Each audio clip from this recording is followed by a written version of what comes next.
Tonight's guest of honor comes in yellow, black, blue, and also the cousin has big eyes. We're talking about the tuna.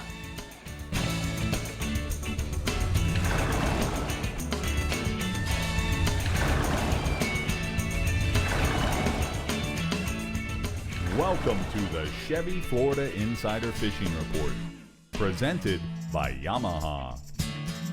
Welcome back, everyone, and we hope you all had a fantastic 4th of July weekend full of fun in the sun. I know I did. Rick, Yeah, did you? you never let a fantastic weekend go by. As you can tell, I'm proud of you. Definitely in the sun. But today, Rick, tuna is their name and running is their game. But before we get on with the reports, let's say hi to the one and only Jimbo Thomas at the workbench, filling in for Dave. Hey, Rick and Brees, great to be back. We are glad to see you here. Ready to talk tuna. Jimbo, tuna certainly is your specialty, as well as sailfish and anything that swims offshore. We're glad to have you in the studio. And you know what, Bree? Let's get it started. Okay, let's start it. Starting us off in the Keys region tonight is Captain Mark Johnson, also filling in tonight for Captain Randy Tao down in the Keys. You ready to go, Mark? Hey, good afternoon, everybody. How we doing today? Rick, Jimbo, Bree, good to be on the show. And yes, let's talk about some tuna. Let's go. You know, the blackfin tuna we catch down here in the Keys, and you want to look for the heavy bird action off the humps offshore of Alamirada and Marathon. And we like to troll for them with some small dark feathers and lures way back behind the boat. And then if you're really trying to catch the large blackfin tuna, sometimes having that well full of that live pilchard is your best bet to try to catch that 30-pounder. So, Mark, where do they typically find them down there in the Keys, bud? You know, they're always looking for them on the humps. And, you know, from Key Largo to Marathon, we have all kinds of offshore humps. Ones like the Alamirada, the 409, the Marathon humps, the ones with different names. And the blackfin tunas, you like to try to fish for them in early morning and then late in the day are your two best times because of the low light conditions. You know, when that sun gets straight up overhead on that bright sunny day, these fish like to get way down, and sometimes they're a couple 100 feet below the surface and make them really hard to catch unless you're going to work at it with a butterfly jig, dropping it down to their depth. You know, back to the trolling, the small dark feathers and lures and worms, you can catch the smaller fish. But if you want to try to catch that big 25 to 30-pound tuna, your day is going to start with catching them 1,000 pilchards or so, and you're going to do a lot of chumming to try to bring that bigger fish up to that surface. You're fishing that, you know, heavy spinning rod, 30-pound line, and your hooks are tied straight to it. Not a lot of leaders, but there are a lot of sharks out there. So when you get one on the line, you got to try to catch them as fast as you can. And I think you got a picture there of a really nice one caught with Captain Brian Cohn on the charter boat Contagious. You're absolutely right. Good job there, Mark. So tell me what else is happening offshore. How about some snapper fishing? You know, everybody's favorite snapper on the reef is mutton snapper. And there's still a really good bite of the mutton snappers out in the deep water from anywhere from 130 to 160 feet. And a lot of times the guys like to be drifting for them, and it's best using the live bait like a pilchard, a ballou, pinfish, pretty much any live bait that you can get. And you're fishing that with a long leader around 40 feet, and no more than that 40-pound test works really good. And then when you're doing that, you want that condition. If your drift is parallel to the reef, that's ideal. If your drift is going straight inshore from deep to shallow, you don't want to spend too much time in the good area. You're going to get out and have to make that drift really quick in that last 20, 30 minutes. That way you can cover that good ground and get back out and try it again. All right, tell me about the photo here, Mark. You know, I think we got with a really nice fish and beautiful mutton snapper, and that's with Dr. Gabriel Lascardo, if I get that right, and you're fishing with Randy Tao there. You got it. All right, let's go inshore, bub. You know, right now, summertime snook is everybody's favorite. They're spawning on the beaches, East Coast, West Coast, and we like to catch them all summer long. So there's a decent bite of snook in the backcountry, depending on where you're fishing from the Cape all the way up the coast. And there's a lot of places where you can look for them, and right now it's all about finding them in that one particular spot. They like to school up on the shorelines, and you like to find them some areas with the overhanging trees and some sunken debris in the water. And this time of year on that incoming tide, these fish will like to get in and around all of that structure. So if you have a boat with a trolling motor, to your advantage to cover ground and work the shoreline until you can find those fish. And you can catch them on a variety of different ways, live bait, fishing artificials, and you can even catch them on the fly. and you want to fish, light tackle up to a medium spinning rod, we'll get that job done for you. All right, I know one of the species that you love to catch down in the beautiful Florida Keys is sharks. So tell me about the shark fishing, Mark. My man, you're absolutely right. Shark fishing is just an exciting thing. We do a lot of it, and this is a great time of year to catch them in the backcountry with the warm waters. And you can catch sharks in as water as shallow as you want to go, up to, maybe 10 feet out in the Gulf. We fish them. And the popular ones we like to catch are obviously the lemon sharks, the black tips, bull sharks. They're most popular. And then every now and then you'll find that rock star. You'll get that hammerhead or that tiger shark to join the party. And you can catch these sharks on light tackle, and they're a lot of fun. My favorite is to catch them on the fly rod. And these fish can range anywhere from 20 to 150 pounds, and sometimes if the rock star shows up, you can find a fish upwards of 500 to 700 pounds. Thank you so much for filling in for Captain Randy. Mark, we're going to go ahead and take a look at the king sailfish hotspots from the Florida Keys. Inshore sharks, looking 3 to 5 feet of water where you have good moving water. Put your carcasses out over the side and then anchor or drift, and then wait to see them as they come in. And then offshore, blackfin tunas look for heavy bird action or humps offshore. Isla Morada and Marathon humps is what we're talking about. Troll dark small feathers or lures way back, or bring lots of live pilchards to catch a 30-pounder, Bree. 30-pounder? Whoa! All right, let's check out some of the tournaments going on the Florida Keys. Wow, that was such a good Australian That was accent. nice. All right, the Key West Fishing Tournament continues through November 30th and targets 37 different species. There's free registration of catches and witnessed releases at tackle stores throughout the Lower Keys and Key West. A family-formatted boat competition, this weekend's Isla Morada Summer Classic Tournament, features 9 targeted backcountry and oceanside species. Trophies are awarded to the top boats in the weight and release categories, as well as private vessel and charter divisions. The inaugural Key West Marlin Pre-Tournament is to be held at the Hyatt Place Faro Blanco Resort and Yacht Club July 15th through the 17th in Marathon, the Middle Keys. The top scoring team in the pre-tournament is to be entitled to free entry into the Key West Marlin Tournament, and that is the Key West Marlin Tournament is set for July 20th through the 23rd and is held in conjunction with the island's annual Hemingway Days Festival. There's $50,000 in cash and prizes. And now, what do you say we hear from Andy Newman to see what other tournaments are going on in the Florida Keys? Well, hi guys. This year's Dale Brown Permit Tournament kicks off Saturday evening with a captain's meeting in Key West. The tournament honors the man who caught a remarkable 513 permit, all on fly, during his lifetime. Fishing begins Sunday and continues through Tuesday afternoon. More information at dalebrown.com, and for more details on all tournaments and summer travel in the Florida Keys, it's always flakeys.com. All right, Rick, what do you say we head on to the Decks and Docks East region with Captain Mike Holliday? Tell us where we can find those black and yellows, please. That's exactly what we got, Bree. We got like 2 good tuna options in that region. You can fish yellowfin tuna just northwest of the Bahama Bank, or you can fish blackfin tuna throughout the entire region. So, if yellowfin are your target, you want to look for birds on your run over to the place we call the Corner, which is like 64 miles from the St. Lucie Inlet and 54 miles from Fort Pierce Inlet. Find the birds, you find the fish. And then maybe 10 to 20 miles north of the Corner, then maybe on your way to the Corner. You don't know. Just watch for the birds. Once you find them, you can pull big swimming plugs, you can pull cedar plugs, you can pull naked ballyhoo, and don't be the first guy to grab the rod. When you hook a fish, keep going. They'll hook multiple fish. The first guy to grab the rod is the one that's got to reel the one in that's way out there. Then there's a local blackfin tuna bite that's been the most consistent I've ever seen, with fish scattered throughout the region. Seems like the fish off Palm Beach County are in anywhere from 200 feet of water on out, while the blackfins off Martin and St. Lucie counties are in 80 to 150 feet of water around those bonita schools. And you control small feathers or small ballyhoo, or you can even live chum with pilchards and drift, putting baits out on 30-pound fluorocarbon leader and like a 2-0 circle hook. Average yellowfin is going to be 30 to 60 pounds, while the blackfin are 5 to 25 pounds. And I got some photos there. The first one is Bob Perret. He doubled up on those yellowfin tuna running over to the Corner. He got a few skippies while he was there too. He was 20 miles north of the Corner on the Bahama Bank, and those fished a purple-colored swimming plug. The other photo, that's Garrett Gibley.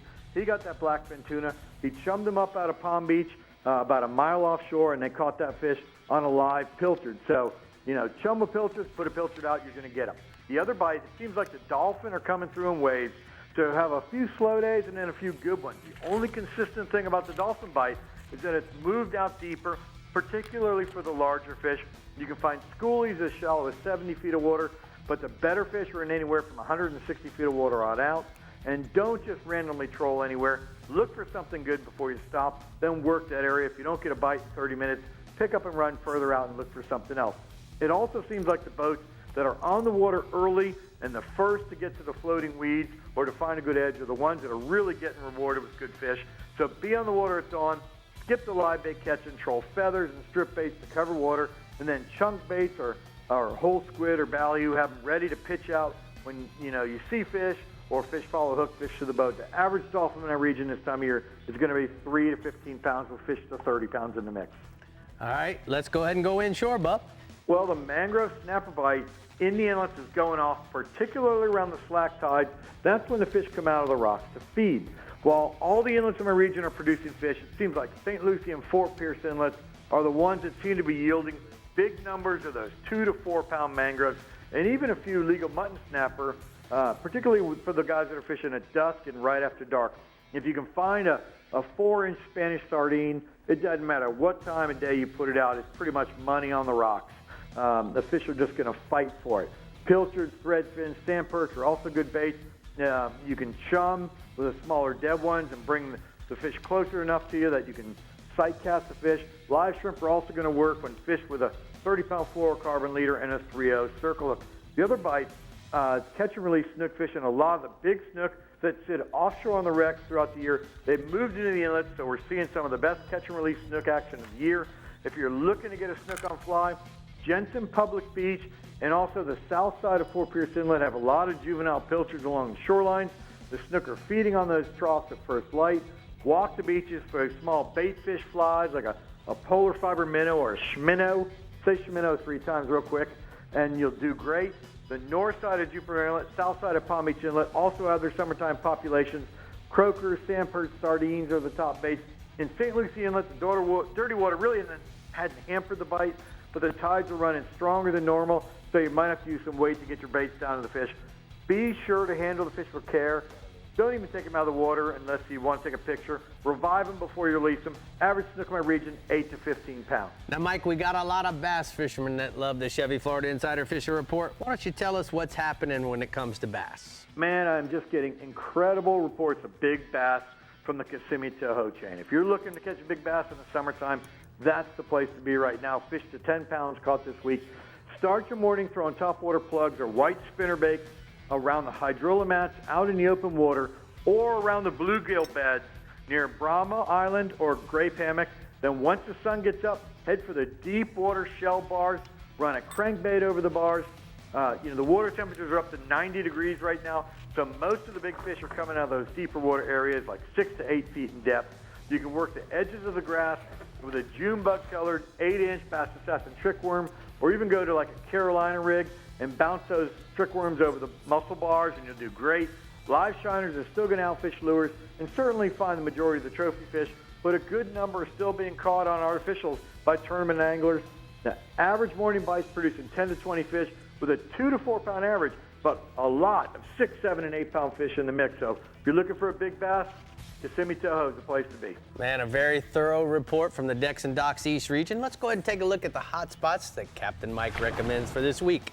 Inshore tarpon at Big Mud Creek. Dawn bite casting 4-inch Houdini colored shads or live mullet at Rolling Fish. And then offshore mangrove and mutton snapper, 80 feet of water off of Fort Pierce. Spanish sardines, pilchards, or sand perch are gonna work for them snappers. Ain't mutton about it. Oh, Okay, my boy. favorite Floridians, stay hooked, because when we return, we're headed to the Central West region and then going off the deep end with Rick and Jimbo. We'll be right back. You ready, Jimbo? I am ready. Thumbs up. Let's go. The Chevy Florida Insider Fishing Report is brought to you by Chevrolet, find new roads. Yamaha, reliability starts here. Contender Boats, performance through innovation. Humminbird, simply, clearly better. Decks and Docks Lumber Company, Florida's dock and seawall supplier, and King Sailfish Mounts, www.kingsailfish.com. All right, guys, we brought you to this construction trailer to talk about trucks today. Anybody know which full-size pickup offers a V8 that can tow up to 12,000 pounds? The Chevy. It's Ram. I say Ford. What do you think? Whoa, what was that? What are you moving? We're going. It's the answer to the question, baby. Silverado. Yep. Chevy Silverado offers best-in-class V8 towing. You guys weighed me before I came in here? When you're moving a big offshore boat, it's all about thrust and trust. For thrust, nothing compares to the Yamaha purpose-built 5.3-liter V8 Power Pioneer. And for trust, Yamaha's new F350C model becomes the only outboard in its horsepower class to feature a 5-year limited warranty. Never settle for less than complete confidence and control in the open water. That's Yamaha V8 Power. Get the best and forget the rest. It's one of the most ancient forms of hide and seek known to man. And nobody knows how to play the fishing game better than the backcountry guides and offshore captains of the Florida Keys and Key West. Ready or not, here we come.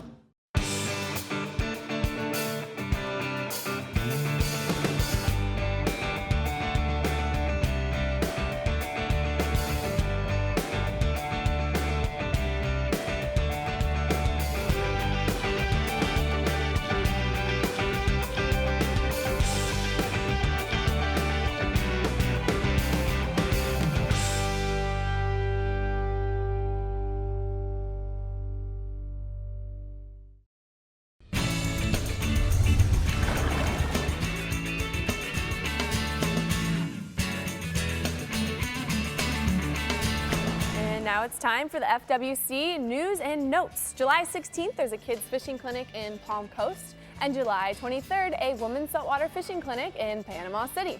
For more information, visit myfwc.com, but now it's time to go off the deep end.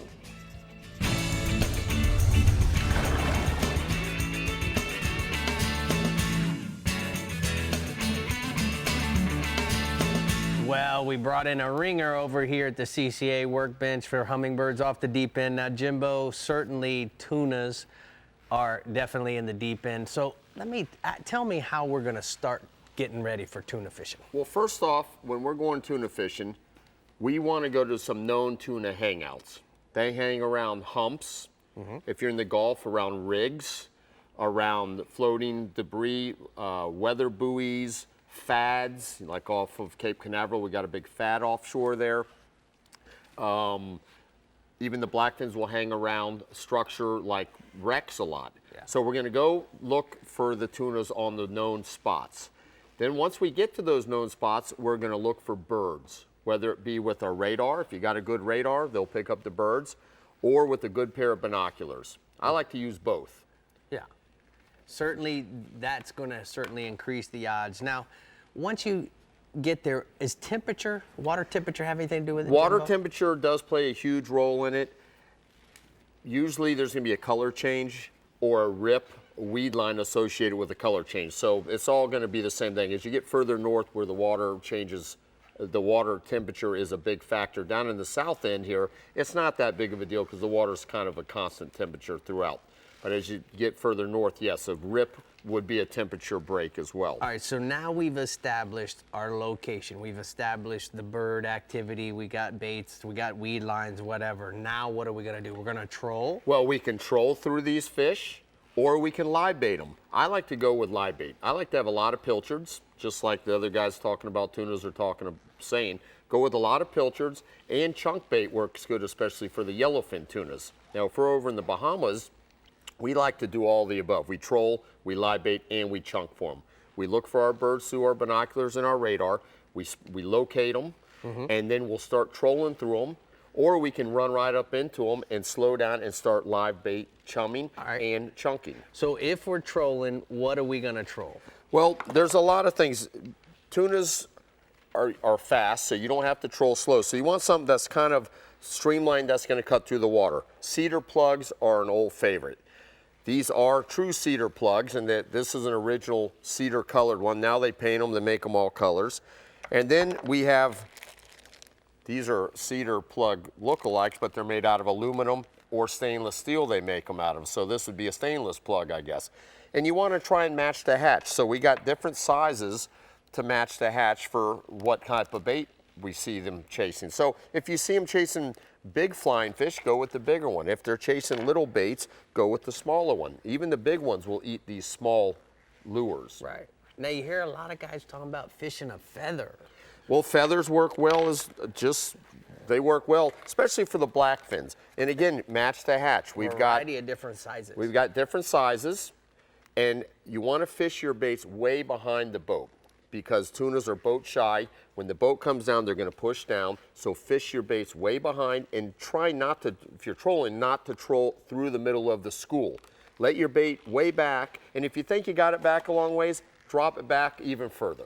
All right, now some of these places, like the oil rigs, some of the wrecks, some guys like to jig for them, Jimbo. So we're going to use these metal jigs? Butterfly jigs, metal jigs, they work great on tunas, especially if they're down deep. Watch your depth machine when you get in these known tuna areas. When you're on the birds, watch your depth machine, and often you'll mark those tunas down 100 feet, 150, 300 feet, and have your jig ready on a big spinner or a conventional. Drop it down to the depth that you're marking them and work it, and you will get tuna bites. Now, some guys say early or late. Well, tunas are low light feeders. Right. That big eye, all of them have big eyes. That means they're nocturnal for the most part and low light. So early in the morning, right when the sun comes up, or late in the day as the sun goes down. Now, if you have an overcast day, oftentimes they'll bite all day long. Cool. You did good. Absolutely. Now, those are hands as rough as mine, so that's what? That's a working man's hand. All right, good job, Jimbo. Hey, Bree, speaking of a working man, I'm over here working. Can you get back to work, please? I was gonna say, speaking of your working man hands. All right, let's motor on over to the Startron Central West region with Captain Jeff Page. How's the weekend bite looking, Captain? Looking good. Late happy birthday to you, Miss Bree. Thank you very much. All right, well, Jimbo was on the money with a lot of tuna intel that we share here in the Central West Startron region. My guys at Double Nickel Charters, they like to start out at 150 feet on out, and they're doing a lot of the similar stuff. I just listened to Jimbo. They're looking for wrecks holding bait or birds or a mixture of both. And then what they'll like to do is they'll like to troll small feathers, and we're mainly keyed in my region on the blackfin. That's the #1 tuna in my region. And they're going to troll small feathers on your long rigging rods and lipped X-Wraps or Yozuris or cedar plugs on your flat rods. And they like to use them in purple and black or red and black. So the tunas are always on the move, so it's tough to stay with them. And like Jimbo says, have a lot of live bait with you. Cigar minnows, pilchards, thread fins, a mixture. And, you know, it doesn't hurt to stop over the structure and chum up some, pop the eyeballs out of a few of the pilchards. Just stay with the fish because they are early morning and late afternoon, just what Jimbo said. So I can't really add any more to that. I do have a nice picture tonight of a happy client with Captain Tim No of the Flying Fish Charters out of Sarasota with a real nice blackfin he got. All right, what else you got for me offshore, Paige? Kingfish, believe it or not, Rick, kings are still holding on structure offshore. Any of the structure, M reefs, 7 to 11 miles. Find that structure with big schools of threadies on it. You're going to find kings among other species. Most of the M reefs are producing good kings as well as snappers and amberjacks. Your best bet, you can troll them, but your best bet is to anchor up or set up your Minn Kota iPilot spot lock on top of the reef. Start chumming small chunks of cut threadies or sardines while putting out a couple of flat lines along with a couple bottom rigs. Moving inshore, Rick, the snook bite in the Startron Central West region is as good as I've seen it in a long time, and I got to give a lot of that credit to anglers for their part in good conservation and practicing catch and release even while the season was open. As for the fish, early morning topwater bites down south in Bull Bay and Turtle Bay around all your oyster bars, spoil islands. If you find schools of mullet on those oyster bars and spoil islands, throw your topwater plugs. Super Spook and Bone or the Skitter Walk and Bone Chartreuse for the first hour or so of that incoming tide. Then go get you a net full of pilchards, cast net your live well full, and set up on the points of these spoil islands and oyster bars, along with any structure along our beaches like down trees or swashes by the channels and the inlet, and you're going to score good on that afternoon outgoing tide on snook. I've got a photo tonight. Tampa fisherman Ryan Duffy Worsham with a good snook he got last week wade fishing. All right, what else you got for us inshore, Bub? Redfish, each week, a few more reds are showing up, especially in the south part of my region. Lemon Bay, around Stump Pass, fish the higher stages of the tide, Rick, close to the mangroves, cut ladyfish chunks. If you prefer to use lures, that Saltwater Assassin 5-inch jerkbait in the golden brim pattern rigged on a 1/4 ounce chartreuse head works real well. Pay attention to the cleaner water. That's going to provide a lot more of the action. Reds are averaging 22 to 26 inches, and I've got one more photo tonight of a good angler, Captain Dustin Tillett, with a nice red he got down in Lemon Bay around Stump Pass.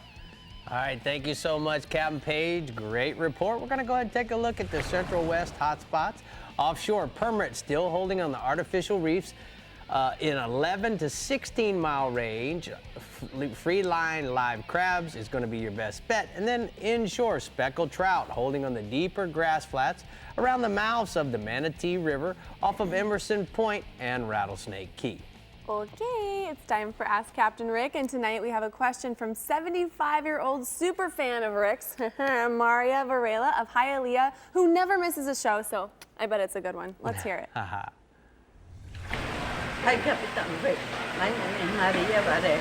I love fishing, and I get the fishing from the bridge. Did you have any advice for me? Thank you so much. You know, the one thing that people don't do, Bree, when they're fishing off of a bridge is they hardly ever chum. So you could actually tie a rope to a chum bag and hang it off of the bridge. It's going to be a ways down there. Point being is now you're actually bringing the fish to you. That's one of the advices that I would give. It actually will make things for you as a bridge angler much easier than the guy next to you or down the road a little ways. That's pretty smart. Really helps. You've done this before. One time. One time. Okay, if you have a question this week. for Captain Rick, One well, that's time good, this really? day. Oh. Yeah. Keep going. Okay, well, if you have a captain for this question, here we go. Okay, it has to be in a good quality horizontal video. Send it off to our website, ChevyFloridaInsiderFishingReport.com, and remember the question should be 30 seconds or less. Okay, I hope our reports have been keeping you afloat, but look out for our Northeast and Southwest captains, along with a special guest, Paul from Navionics, when we return. Look at that Chevy. The Chevy Florida Insider Fishing Report is brought to you by Bass Assassin and Saltwater Assassin, the best lures, period. Blue Water Outriggers, everything for your outdoor adventures. The American Fishing Tackle Company, precision tackle and performance clothing since 1958. Costa Sunglasses, see what's out there. And Casa Vieja Lodge, 5-star angling in beautiful Guatemala. I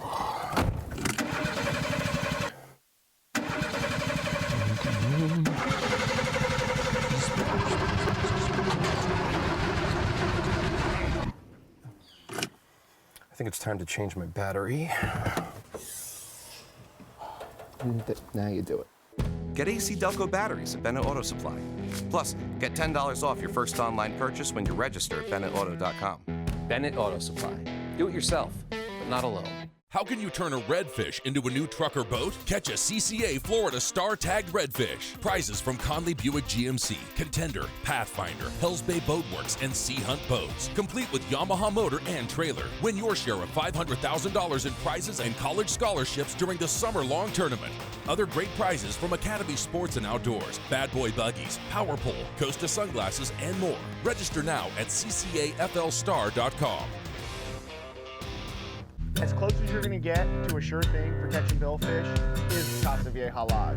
They're here, man. This has been a 20-year run, buddy. These things haven't left. It's so cycle. When it comes to sail fishing, this is the real deal.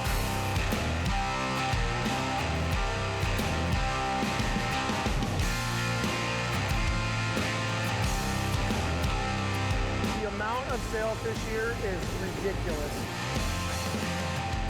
Today, we're talking about cars, but there's a catch. You're only going to answer me in emojis. This all-new 2016 Chevy Cruze has built-in 4G LTE Wi-Fi with 24 gigs of data. Wow. Describe how you feel about the Cruze. It's pretty darn cool, man. It's hot. Simple as that. The Honda Civic doesn't have all of that. Is that a Ninja? Can't be seen in this car. Nice. Okay, everyone, we have a new contest, which may be one of my favorites because we want you to enter to win a fishing trip with myself and Rick, as well as a 2-night stay at the Guy Harvey Outpost in Islamorada. To enter, visit any Bell's Outlet store or go to our website at the Chevy Florida Insider Fishing Report.com, or you can enter on our Facebook. It's going to be a super fun time, and Rick and I are going to show you a great time of fishing. And Rick, I see that you have one of my other favorite people sitting with you on the boat. From Navionics. Who's that? You're absolutely right, Bree. We got Paul Migley from Navionics. And Paul, you know, we've done some really cool things with our app. So why don't we take a look at this video, and then I want to get your comment on that. You got it. Well, the video we're looking at here, Rick, is the Sonar Chart Live. Now, we've talked about this in the past where it's only been on the app. Well, with recent releases and software, this is now available on various plotters. So now when you're out there, you can really dial in your areas by zipping around at 10, 15, 50 miles an hour and mapping brand new areas to really dial in where you want to fish.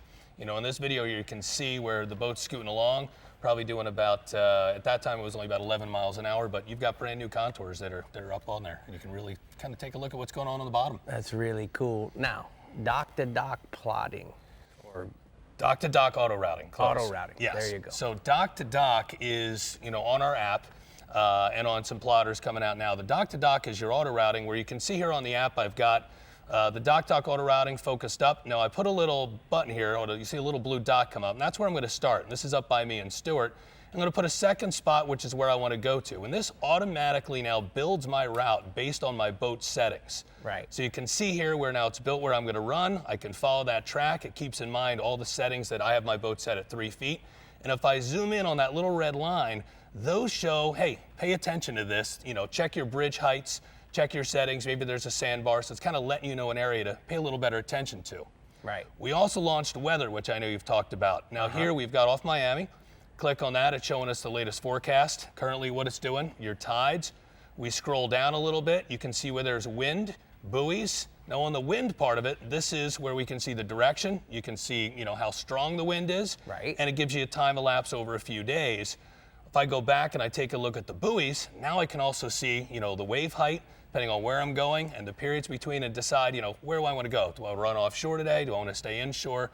The app really has now put it all together, so you've got one spot to go and kind of really get everything you need to get out there and catch some fish. So Paul, is there anything that you can tell us about, maybe let us in on a little secret of what Navionics has coming down the pike?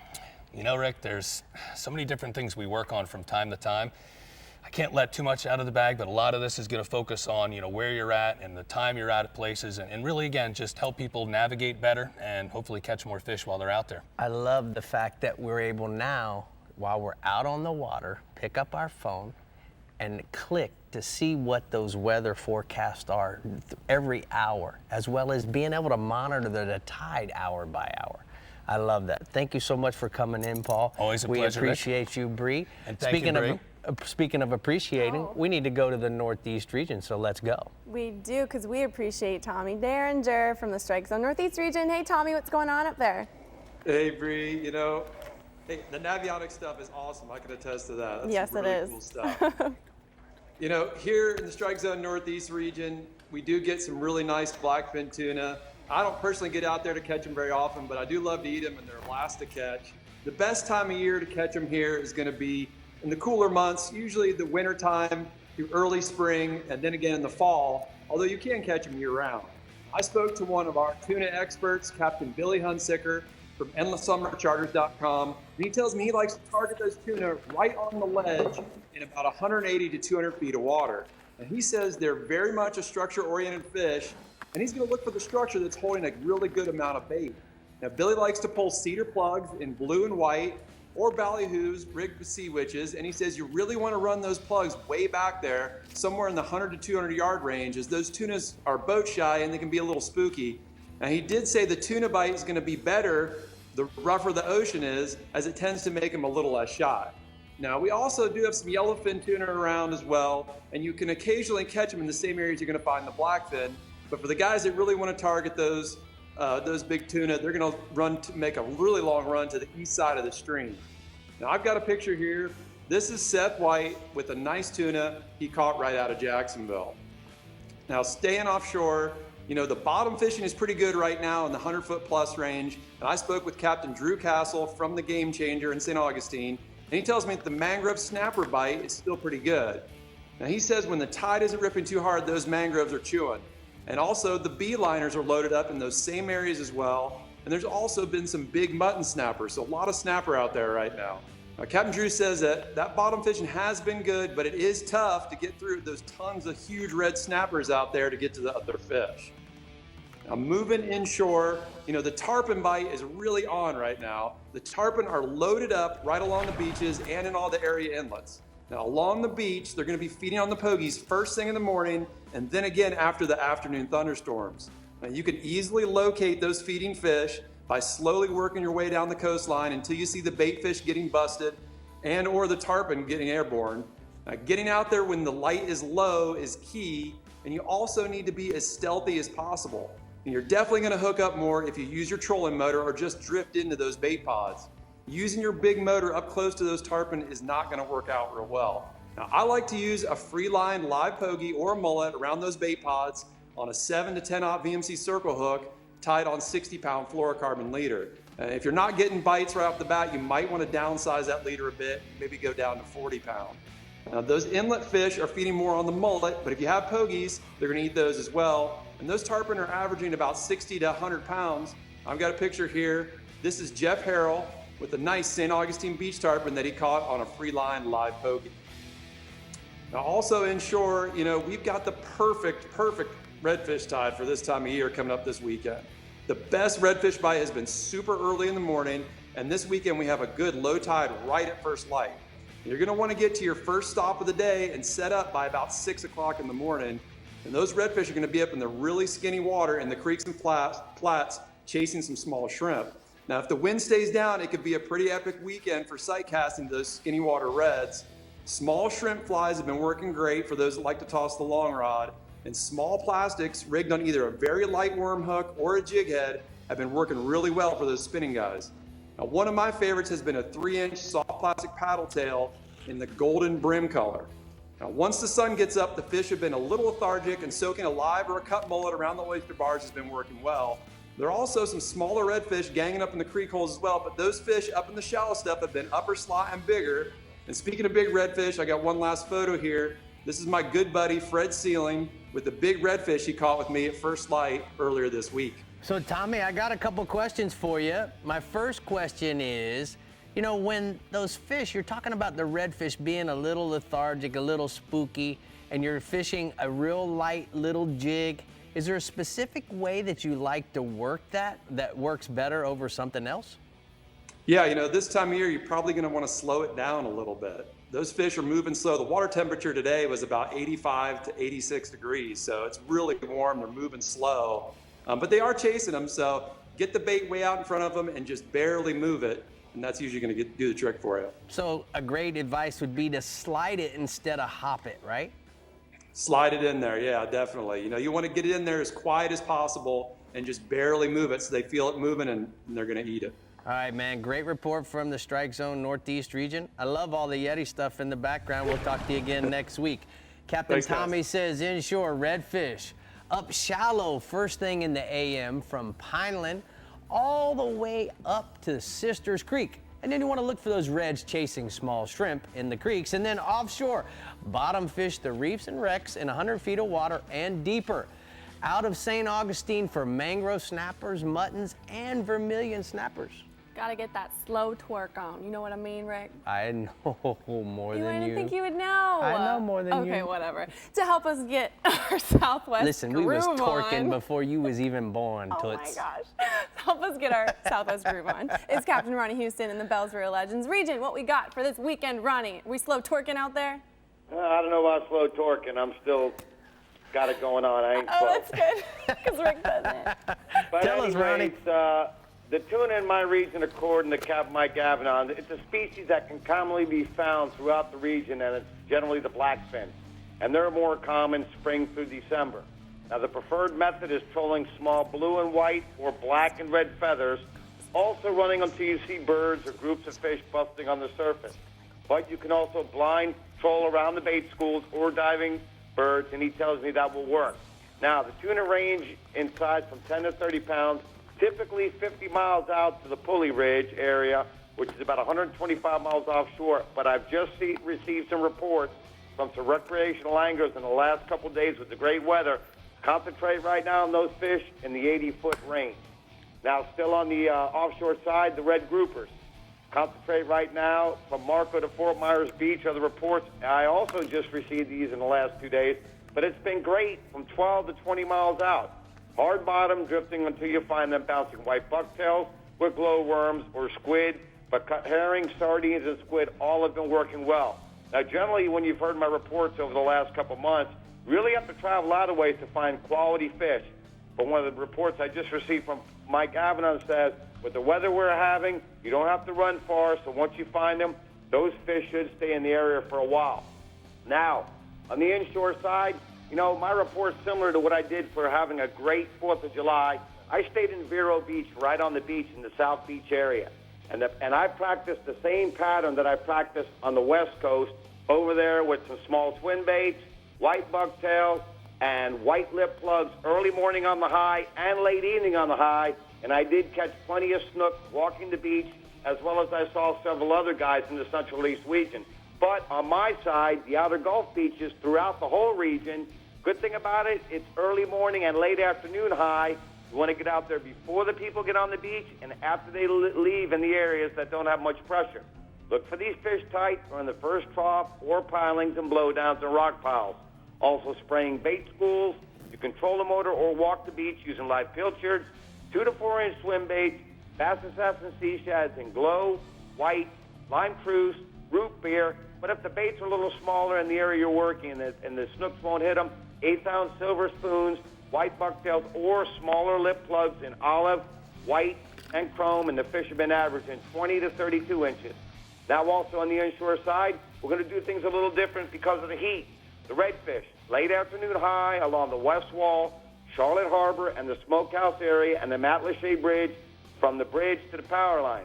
Fish these areas now. You can fish these areas first thing in the morning with gold spoons and a variety of topwater walk-the-dog lures before it gets too hot. 3 to 4 inch soft plastic, skipping the bushes, hook weedless, or on a jig head. But late afternoon with the late afternoon high this weekend and the heat, live pilchard or cup mullet, ladyfish and pinfish tight to the mangroves. Fish are averaging 20 to 30 inches. And was that fast enough for you, Brady? Hey, I got a question for you, Ronnie. The popularity of catching those snook along the beach has really grown.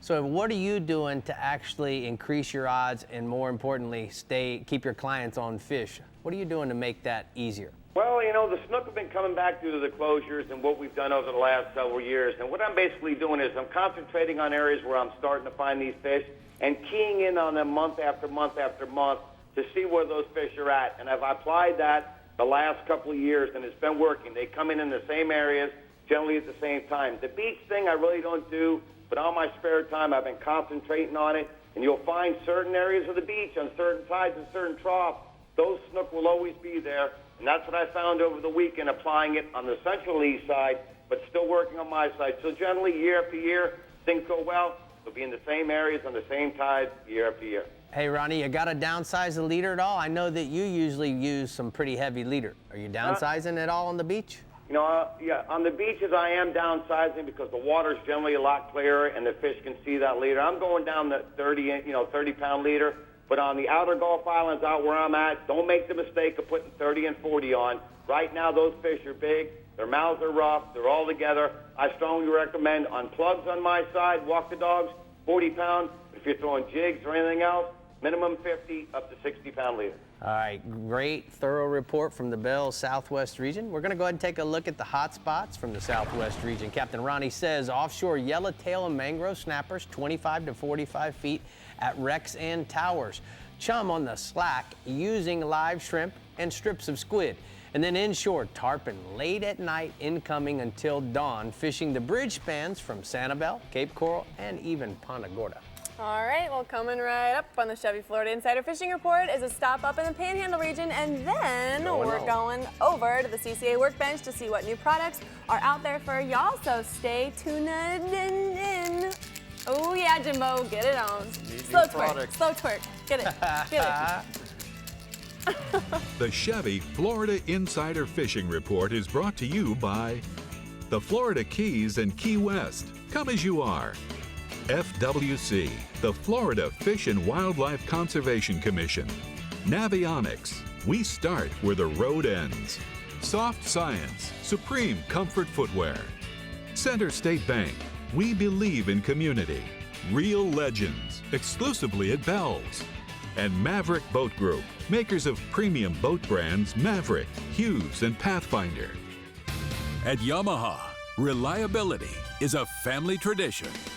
Meet the next generation. 4 new advanced technology-inspired inline 4-cylinder performers.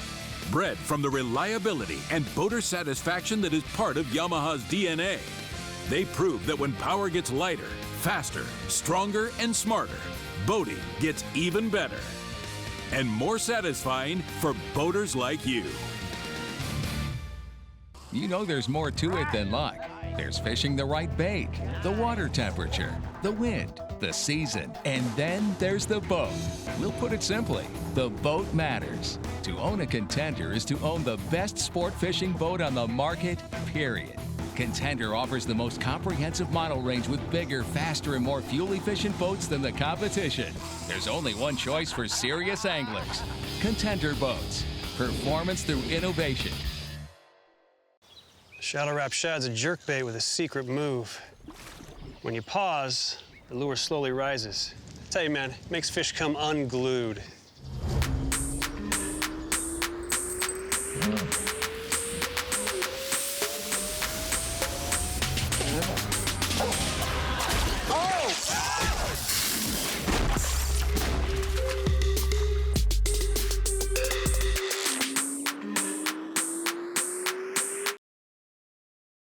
So guys, let's talk about how Starbright continues to make a lot of cool boat cleaning products.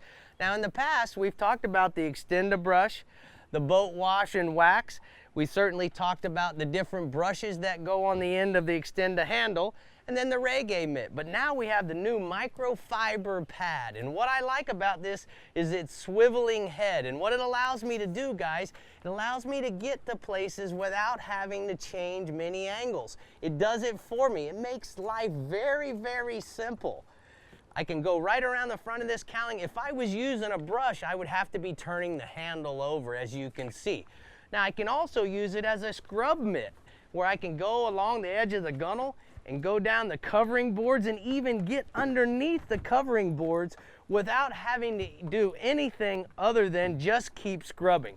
So if you have any questions, go down to your local retailer, tell them Rick sent you, and make sure you check out the new Extend-A-Brush and all the different attachments, chamois as well as brushes and microfiber pads that Starbright is making.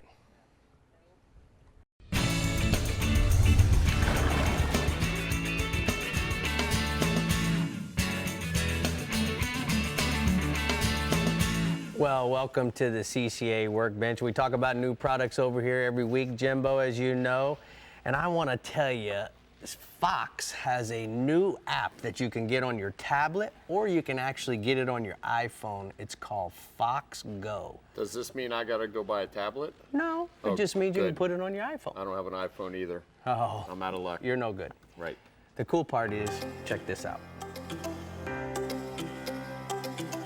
Hi, I'm Craig Minervini. Sometimes it's hard to catch your favorite teams playing live on Fox Sports Florida. That's why we created Fox Sports Go. Now you can bring the Marlins games with you. Now, one fan I know who's always on the go is Captain Rick Murphy. He's always out fishing. It's game time. It's time to pack it up. Oh, no, come on. The bike just turned on. Yeah, I know, but you know what? I don't want to miss that first pitch, so let's go. Okay.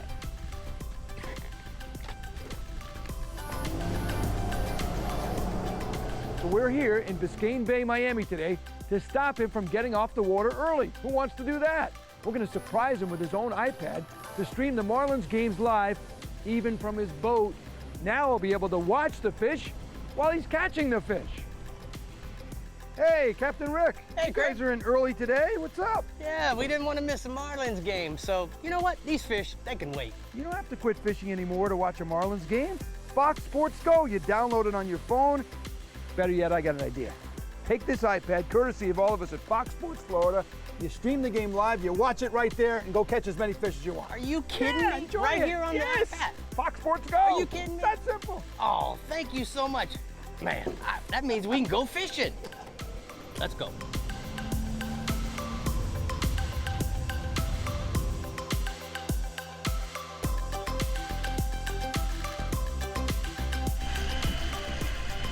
It's all about fastball command, struggling with it. So these overs last 16 right now.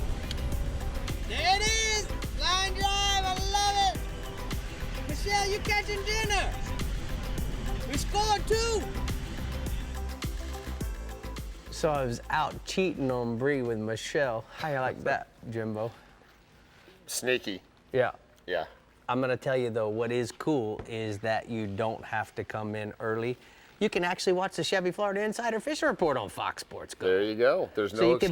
can be sandbarring, you can be doing all those cool things that we love to do on the water, and more importantly, stay connected to your special team or maybe even your special fishing show. But we also got to talk about some products here. So let's start right. off with the Whoosh. Well, we got Whoosh. Yeah. You ask what Whoosh is? What is Whoosh? Whoosh is to clean your touchscreen devices, whether it be your phone, your iPad, right? All of our chart plotters and depth machines are all touchscreen now. You know, after fishing all day, you get some sunblock on your hand. You might have some chum on your hand. Yeah. And your stuff gets a little nasty by the end of the day. So this is to clean it off. And it's got a microfiber pad. Microfiber pad. It removes all germs and bacteria, and it resists fingerprints, and it will not harm your screens. What else do you want? It puts a little thin coating on there to protect it. Right, it's kind of like a wax, I guess, on top of it. Right. So all that grime might not stick to it after you put a couple of those on there. Now, I'm noticing that we have this bobber that resembles the Easter egg. Why don't Right. you tell me about the B-52? Well, we found this on the Easter egg hunt, the B-52. As you know, most popping corks are made out of foam. Right. And they kind of degrade after a while, especially if you got oil and stuff in the water, it eats them up. And also these got beads inside them where your foam corks do not. Right. And if they did anyways, it wouldn't come through it because it'd be kind of deadening the sound. So it's like your standard popping cork, but it's actually loud. They say that it attracts more fish, and it's got a little weight to it, so it'll cast a lot further as well, and it won't erode or degrade in the fresh or salt water. Noise-making corks are certainly becoming very, very popular. They are. Hey, thanks for coming in and saving Dave's spot. I appreciate it very much. You did a great job over here Thanks for having tonight. me. And Bree, speaking of noise making, it's time for you to make more noise. Oh, thank you so much. You're so good at that kind of stuff. By the way, that was super sneaky. Jimbo hit it right on the head with that one. All right, coming to you from the Panhandle region is Captain Pat Deneen. What's going on up there, Pat? Hey, Bree, how are you doing? Pretty darn good. We catch tuna off the panhandle year-round, but spring and fall are typically the best. But this summer, I mean, right now in the heat of the summer, the tuna fishing is actually pretty good right now. Yellowfins, blackfins, bluefins, big eyes are all caught offshore, as well as skipjack tunas. The yellowfins are probably the most sought after, but I personally think the big eye tunas are the tastiest of the bunch. The blackfins often are caught fairly close to shore, often within 20 miles off the beach, and as well as off some of the local piers, while the other tunas require a much larger run offshore. The deep water float and oil platforms and drill ships out to the southwest are the places to be if you want to target tuna. And then live baiting with hardtails or flying fish using 60 to 100 pound fluorocarbon leaders is extremely effective, especially at first light and right then before sunset as the last light of the day. And if you're marking fish and they're not coming up to the surface, chunking with black fins or bonitas is extremely effective for getting those fish to come up from the depths. And at night, you can catch all the blackfins you care to catch using butterfly jigs, fishing up current of these platforms. Our bluefin tunas in the early summertime, they're here till about the first couple weeks of June, and then they're gone. They're going to weigh up to and over 600 pounds. The yellowfins, 60 to 200 pounds. The blackfins up to about 30 pounds. And there's a photo there. It's pretty standard-sized daytime tuna caught off the troll, fishing near one of the floating platforms by Jerry Campbell aboard the Out of Here. So we do have some really good tuna fishing up in this area. Hey, Pat, you going to take me and Bree to go do that? I want to go do that. Man, you just come on up. We'll go do it. You said that was standard. Was that like being facetious, or was that like actual? That's a nice standard yellowfin. What the heck? That was awesome. All right, let's stay offshore. Pat, keep going. tell me. Sorry. Hey, Rick, the Kings were biting real well last week, and they still are this week. The early morning bite seems to be the best over natural bottom, the nearshore wrecks, and also around the bait schools. Live cigar minnows and herrings are the live baits of choice. But if you want to target the bigger kings, a blue runner, a mullet, or a bluefish is the way to go. Most kings are in that 8 to 12 pound range, but there are some really big fish around right now. A wire leader, or at least a trace of wire, is the way to go to prevent the cutoff. And then a stinger setup is the most popular way. The troll bait's flat on the surface, but also use a downrigger bait or a weighted bait. And don't be surprised if a sailfish shows up to eat your bait intended for a kingfish, because there's been quite a few sailfish around this past couple of weeks. And then moving inshore, there's a lot of black tips along the beaches right now. The beaches between Shell Island and Crooked Island are good, as are the beaches between Fort Walton and Navarre. Look for areas that contain a lot of life, schools of bait, ladyfish, hardtail, cigar minnows, herrings. That's where the black fins are going to be. Ladyfish are probably hands down the best bait for the black tips, but a herring, a cigar minnow, or a bluefish will work as well. You can anchor up or drift and fish chunk ladyfish or a ladyfish under a float, but you can also use a trolling motor and kind of ease along the sandbar and sight fish these black tip sharks, either in the trough or right up there along the beach. And the sharks are running 15 to 40 pounds. And then finally, the trout fishing, it slowed a bit from last week, but it's still good first thing in the morning, but also just before dark. And then if you really want to do it, go after dark and fish the lighted dock lights. Captain Troy Forbes at 30A Guide Service, he's been fishing the deeper grass flats and edges where the flats roll down into 8 or 10 feet of water. He's fishing 3 to 4 inch pogies, free line behind an anchored boat, using 10 to 20 pound leader. And he's either nose hooking those pogies or hooking them in the tail to kind of encourage them to swim away from the boat. He's chumming with live pogies, which will help fire up the bite, and it's also bringing in some Spanish mackerel as well.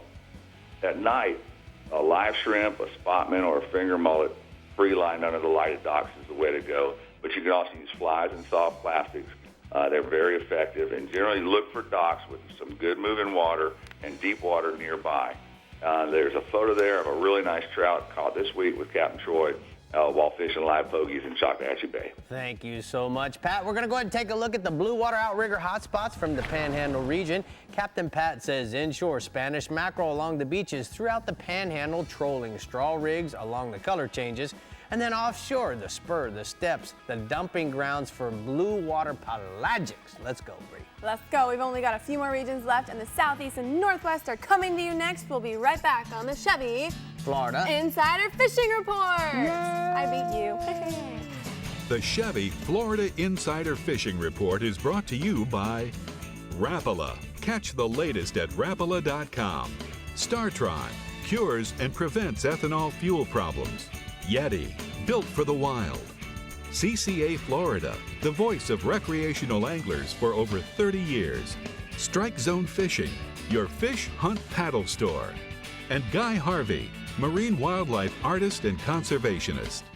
No matter where you are in Florida, Decks and Docks Lumber Company has got you covered for decking, seawall, and dock piling. From the Keys to the Panhandle and the Nature Coast to the Space Coast, we deliver the strongest products by the hardest working folks in the business. Whether you're fixing a dock or building a marina, go with the leader. Go with Decks and Docks. Supplying Florida's boaters, homeowners, and dock builders for over 20 years. All right, guys, we brought you to this construction trailer to talk about trucks today. Anybody know which full-size pickup offers a V8 that can tow up to 12,000 pounds? The Chevy. Ram. I say Ford. What do you think? Whoa, what was that? What are you moving? Where are we going? It's the answer to the question, baby. Silverado. Yep, Chevy Silverado offers best-in-class V8 towing. You guys weighed me before I came in here?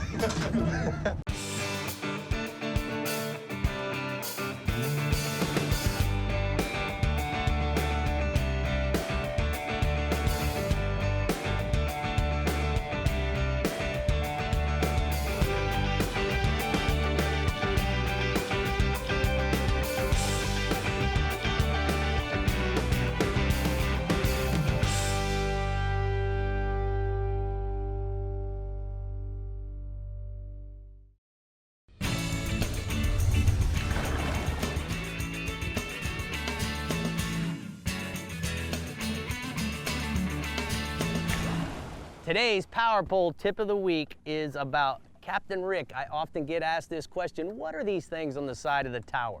Well, they're a Power Pole shallow water anchoring system. Now, it's a hydraulic system that allows us to have more control over our boat. We can quietly secure our boat in the current and the wind, and what makes it great is it allows us to position our boat exactly where we want it. Now, Power Pole makes a variety of different shapes and sizes. They make the Blade, the Signature, the Pro, the Sportsman's, and the Micro. Now, all of these systems are being used on a variety of different boats. We have bass boats using them, pontoon boats, bay boats, flats boats, john boats, including kayaks. So keep this in mind if you're thinking about buying a shallow water anchoring system. The Power Pole brand is certainly the one that you should consider. The other thing that comes to mind is most boats have one, but this dual is something that we want to talk to you about in next week's Power Pole Tip of the Week. This just in from CCA Star Tournament. Okay, there were no tagged redfish caught. Right. Rick? What? Okay. What were you going to say? You look like you were going to say something. No, I'm listening. Okay, well, the Contender with the 200 Yamaha is still available. Okay. But they do have offshore divisions, which we want to talk about. Cobia, Dolphin, and Kingfish with boats and Bad Boy Power Sports ATV as first place prizes. That's pretty cool. Right. It's not the biggest fish that wins, though. Nope. No, it's just needs to be of minimum size, which is important for you all to remember. And it's open statewide, which is awesome this year. Absolutely. Right? And there's also a lionfish division with $100,000 $1,000 prize package for the most lionfish harvested. So that's pretty cool. Absolutely. So guys, remember, if you're not a CCA member, be a member, and then right. sign up for the Star Tournament. Exactly. But as you all can see in just a second, we have Captain Jimbo Thomas himself in the studio tonight from the Casa Vieja Southeast region, and we couldn't be happier. Jimbo, tell us all about it. Well, you know, those lionfish, they never tell the truth. But let's talk about tuna. That was good. I'm proud of you. That was my Tell kind me of about joke. the tunas, Jimbo. Okay, well, the two types of tuna that we catch here in the southeast region are blackfin and yellowfins, and we did see a few bluefins even this season, but unfortunately we don't see many of those bluefins or the yellowfins. But just to the east of us in the Bahamas, there is a great yellowfin tuna fishery. Anywhere from May through August, lots of boats, including myself on the flyer, make the run across the Gulf Stream to fish for tunas off of Matinella Reef, which is north of West End, or off of Freeport in Northwest Providence Channel. Now, schools of tuna are found under big flocks of birds, which we find with a good radar or with our binoculars. And the trick is to get in front of those tunas, chum the fish with live pilchers and chunk baits. We like to use 50-pound tackle, 50-pound fluorocarbon leaders, and strong triple or quadruple strength 4.0 to 5.0 hooks. You want to get these fish in quick because lately the sharks have been a real problem, and it's been a challenge of getting your fish to the boat before they get them. Now, I've caught fish over there throughout the day, but since tunas are low light feeders, since we've been talking about that all evening, early in the morning and then late in the day just before dark is by far the best time to fish. Now, most of these tunas over there are in the 40 to 70 pound range. Now, a little closer to home, we find blackfin tunas throughout the year, but late April through mid-July is when we catch the most and the biggest blackfins. Just like the yellowfins, they can be caught throughout the day, but early and late is when they bite the best. Live pilchards and herrings are what we like to use under the kite or out of the outriggers. We fish in 120 to 250 feet of water with 20-pound tackle and 50-pound fluorocarbon leaders, but at times we do go down to even as light as 30-pound fluoro leaders and 4.0 to 5.0 circle hooks. Live chumming is also the best way to get these blackfins going. And there still are a few big blackfins being caught if you fish late in the day right now, but that run's almost over. But we have been catching some small blackfins, which we call footballs. We've been trolling the small feathers and small rigged ballyhoo in 200 to 400 feet of water, but most of these fish have been in the 5 to 10 pound range. Now, I got a photo here. This is a 28-pound blackfin that we caught aboard the Thomas Flyer, and this is our typical springtime blackfin tuna. Now, moving in a little closer to shore, the nighttime mangrove snapper bite has been going off, and as hot as that weather's been, that night fishing sounds pretty good actually. These mangroves, which have been in the 2 to 7 pound range, are being found on the outside reef in 40 to 80 feet of water, and they start to bite just after dark. Now, look for marks on your fish finder or just anchor up and let the fish find you. What you want to do is try to avoid anchoring on top of the reef, but instead look for a hard, ledgy, fanny bottom on the outside edge of the reef. Fish with a knocker rig with just enough weight to hold bottom and a 30-pound mono or fluorocarbon leader with 1.0 to 3.0 hooks. Best baits have been sardines, ballyhoo plugs, and cup bonita. And if you got any lights on the boat, there's a good chance that pilchards and goggle eyes will show up, which can be caught on a sabiki and put back out for bait. Now, Captain Wayne Kahn and Captain Ryan Ormstrom aboard the party boat Reward out of Miami Beach Marina, they've been doing night trips, finding mangrove snappers along with a mix of yellowtail and muttons on the reef off Government Cut. And they recommend not to put out any chums since this will spread the fish out and also attract a lot of bait stealers. If the bait sits in the water for more than 10 minutes without a fish, the bait has most likely been stolen. Now, the only drawback is that there have been a lot of bull sharks, and they've been getting a lot of those fish that are hooked. You better go quick on the inshore, Jimbo. You got it. There have been a lot of permit on the oceanside flats from Soldier's Key south to Angelfish Creek. Look for tailing and cruising permit in 2 to 4 feet of water on the outgoing tide, and the best flats are going to be the ones with fast-moving water. Try to get out early in the morning when the light is good for sight fishing and also before those afternoon showers set in. A small blue crab, either alive or dead, on a light spin tackle with a 20-pound fluoro leader and 2.0 hook cast in front of any permit will usually result in a bite. And they're also being caught on crab pattern flies. I got a photo here. This is Manny Abreu. He was fishing with Captain Joe Gonzalez, and this is a permit that had been previously captured and tagged last April by one of Joe's anglers for the Bonefish Tarpon Trust permit project sponsored by Costa Del Mar. It's caught pretty close to where it was initially caught. Now, we got tarpon fishing's been slowing down as the season comes down to an end, but Captain Bouncer Smith said that tarpon fishing in Government Cut, it has been slow with only some resident fish left. But in the same areas as those permit, Captain Joe Gonzalez has been doing well in the tarpon fishing, the outside flats from Key Biscayne south to Angelfish Creek. He's been mostly fly fishing and getting around 10 shots a day. Now, I'm not a fly fisherman, but he says that he's been using sparsely tied oceanside flies, whatever that means. But the fish have been migrating to the north in small schools of 5 to 10 fish.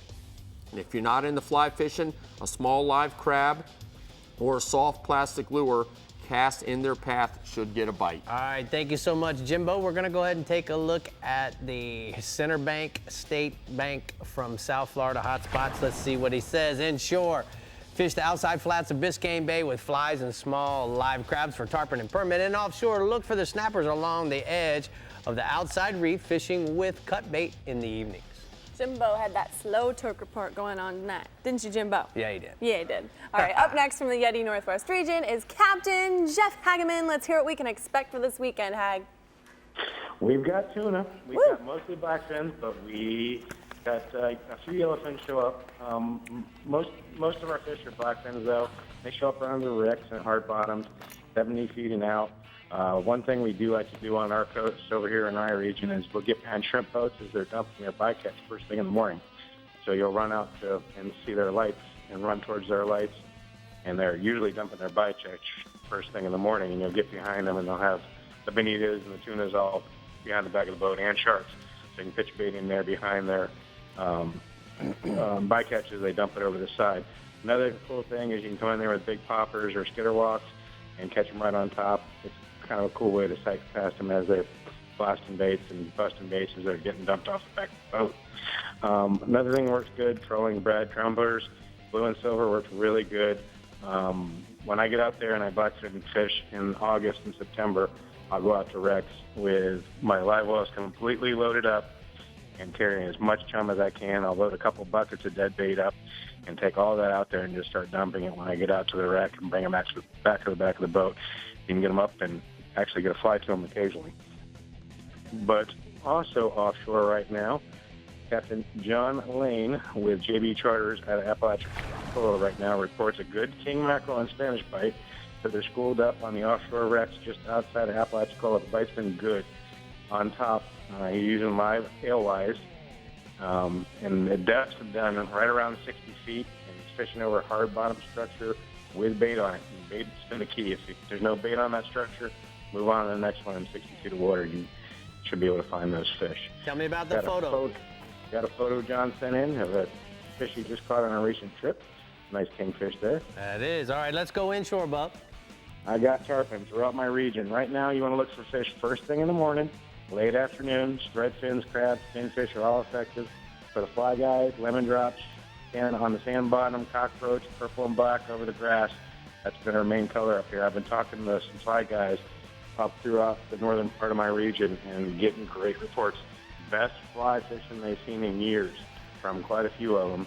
So it's never too late to go tarpon fish right now. It's a little hot right now, but first thing in the morning, get out there and shut those flies on the flats. There's quite a few of them still showing up. And to cool off, we're going to get to go do this pretty soon all together. Captain Mario Costello out of Crystal River said the scallops are plentiful right now. So grab the family, get out in the water. Right now, 3 to 5 feet of water around the Gomez Rocks area. Remember to fly those dive flags. Watch out for the people around you. And if you don't have a boat, you can run a trip with Captain Mario. He does scallop trips too. All right, thank you so much, Hag. Great report from the Yeti Northwest region. We're going to go ahead and take a look at the Florida Outdoor Experience hotspots. Inshore, snook on the beginning of the outgoing tide around the passes and points of the outer islands from St. Pete to Anclote. And then offshore, red groupers seem to be everywhere from 25 to 120 feet of water over the flat rocks and the live bottom. Are you ready to go scalloping, Reg? Yeah, What I'm ready. was that? Come It's on. okay anyway. With a Coastal Conservation Minute tip and one more region left to go, we're trolling on up to the Central East region, right here on the Chevy Florida Insider Fishing Report. Can you please explain what you just said back? The Chevy Florida Insider Fishing Report is brought to you by Chevrolet, find new roads. Yamaha, reliability starts here. Suffix, the world's most hardcore fishing line. The IGFA, conservation through education. Get your hands wet. Florida Outdoor Experience. Best parts, best prices. Bennett Auto Supply. And there's no stopping Okuma. Introducing Helmmaster, Yamaha's first fully integrated digital boat control system. With Helmmaster, you can start your outboards with a swipe of a fob and control them with a single lever. Outboard trim and steering friction adjust automatically as you accelerate and decelerate. Adjust engine speed with the touch of a button. The Helmmaster joystick provides the means to navigate and dock precisely with confidence and ease. Take control of your next vessel with Helmmaster at your command. My name is Colby Coombs, Denali Search and Rescue. The only thing that's warm within 100 miles is your body. People get in over their heads pretty easily. You gotta risk your life to go help them. You just can't rely on hope. You have to buckle down and do it. Remember the glory days of gasoline? It's just not made the same anymore. Kick your gas into gear with StarTron. Pump up the performance in all of your engines. Cure the problems of ethanol with the power of enzymes. And maximize your mileage every time you drive. Kickstart your engines with StarTron.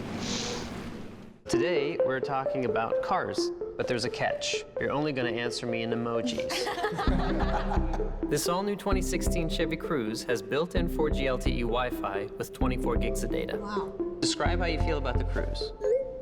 It's pretty darn cool, man. It's hot.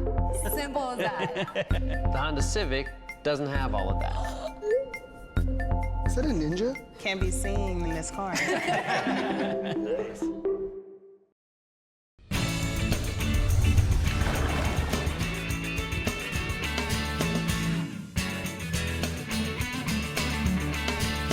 Today's Costa Conservation Minute is about keeping your fish wet when you're releasing it. Now that kind of goes without saying, but you know, there's some key things that you need to understand when you're talking about releasing your fish. Now the first thing I'd suggest is there's a lot of really cool tools in the marketplace now that'll help you control the fish and keep him in the water. The fish grip that we use allows us to hook it in the lower jaw, and now you can manipulate the fish and get to the hooks with a long pair of needle nose type of pliers. The reason why I like these needle nose is because it simply keeps my fingers away from the treble hooks and keeps me from getting hooked. For you guys that love to take photos of fish, make sure that you wet your hands before you grab them so that the slime doesn't stick to them, and make that photo a release shot. Those are a few suggestions when it comes to releasing your fish, and that's today's Costa Conservation Minute. Okie dokie, let's see what the Bell's Real Legends Central East Region Captain Jim Ross has to say. What's up, Jim?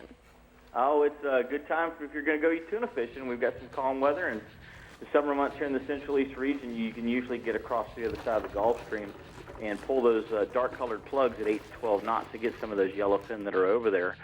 You're going to have to run probably right at about 75 to 90 miles east of the mainland to get to many of these fish. And when you're over there, you're going to be looking for packs of birds on your radar so that you can go find the tuna that are feeding under those birds.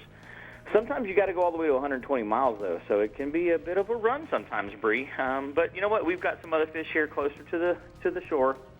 Blackfin tuna can be caught basically anywhere from about the 15 or 18 mile mark on a clean water day out to about the western edge of the Gulf Stream right at about the 30 mile mark.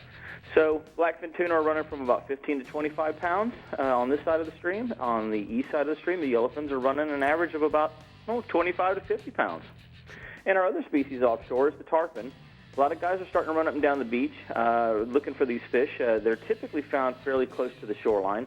And you want to fish right now on the incoming tide. It seems to be the best right now for the tarpon.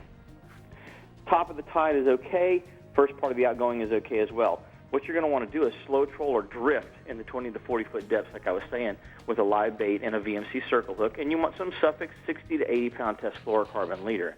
So greenies, pogies, croakers, any of those will work for good as live baits right now. The tarpon may present themselves, even though you don't see them, they present themselves where you can find them on your depth sounder. So I highly recommend finding a unit that has a side scanning capability, because sometimes you can see fish that are 60 or even sometimes 100 feet beside the boat. Even though you can't see them rolling, you can still mark them. And that really comes in handy when you're trying to find schools of fish.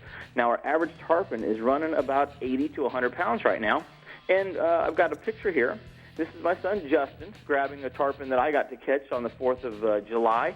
We did a little family outing on that morning, and there's one of those typical size tarpon at about 80 to 100 pounds. Good for you, Jim. What else you got for us, bub? Inshore, Rick, we've got speckled trout. Now, I'll tell you, the Indian River is the top place to look for these fish right now, and you can use topwater plugs, soft plastic jigs, and live baits. They'll all work. The main thing is you want to find those fish by finding the schools of bait fish. Mullet schools and glass minnow pods are in the 2 to 5 foot depths, and that's where those trout are going to be. So get your bone-colored skitterwalk plug or the new butt naked or lime truce glow colored 4-inch assassin sea shad have been working really well for the artificial guys. If you like throwing live baits, pigfish are obviously the best way to get a speckled trout to come to the boat because they're little mini trout calls. Every time you get out there and oink your pig, as they say, you get a chance at getting one of those trout to come up. And the best bite's definitely been before 9 a.m. Now, I've got another picture here, and this is Fred Carter Jr., and he fished with me the other day, he and his dad, Fred Carter, from Port Orange. And, of course, those bone chartreuse skitterwalks are a favorite of the trout here in the Central East region. Lastly, we've got redfish. Now, even though we've got some of the worst conditions as far as the water is concerned in the Mosquito Lagoon right now, somehow that thing is still producing redfish this week. I don't know why, but it is. Slot-sized redfish are cruising the flats and the shorelines looking for mud minnows, finger mullet, pigfish, shrimps, any of those live types of baits that you can get at the local bait store. They're in the lagoon system as well right now. Now, if you don't want to mess with that, then get yourself a saltwater assassin 4-inch shrimp, rig that on a weedless offset worm hook, and use the mud bug, the natural glow, or the drunk monkey colors. Now, if you want a bigger redfish, the larger reds are holding along the deeper edges of the flat instead of on top of the flat. And so places like the Tournament Bar, the False Channel Bar, and the Whaletail Flat are going to have those bigger fish. You're going to use live or cut pinfish, mullet, ladyfish, or crabs. Soak that on the bottom, and you're going to get one of those big old Mosquito Lagoon redfish. All right, Jim Ross, thank you so much. Hopefully the water quality is not beating you up too bad, and we're going to go ahead and take a look at the Central East hotspots from your region. Captain Jim says this weekend we should go inshore mangrove snapper fishing at many of the causeway bridges and fenders, rigged with a live shrimp on an 1/8-ounce hookup jig head. And then offshore we're going to fish in 20 to 40 feet depths for tarpon and sharks. We want to use live croakers, menhadens rigged on a 7/0 to 9/0 size VMC circle hook breed. Okay, everyone, the reports are in for all of you to slay this weekend, but we want to tell you what to look forward to next week on the Chevy Florida Insider Fishing Report. We'll be right back. All right, guys, we brought you to this construction trailer to talk about trucks today. Anybody know which full-size pickup offers a V8 that can tow up to 12,000 pounds? The Chevy. Ram. I say Ford. What do you think? Whoa, what was that? What are you moving? We're going. It's the answer to the question, baby. Silverado. Yep, Chevy Silverado offers best-in-class V8 towing. You guys weighed me before I came in here? When you're moving a big offshore boat, it's all about thrust and trust. For thrust, nothing compares to the Yamaha purpose-built 5.3-liter V8 Power Pioneer. And for trust, Yamaha's new F350C model becomes the only outboard in its horsepower class to feature a 5-year limited warranty. Never settle for less than complete confidence and control in the open water. That's Yamaha V8 Power. Get the best and forget the rest.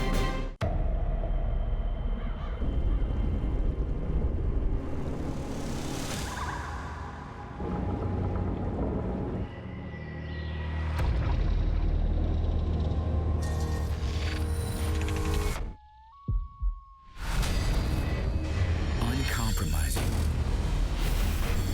Like the fishermen who swear by it.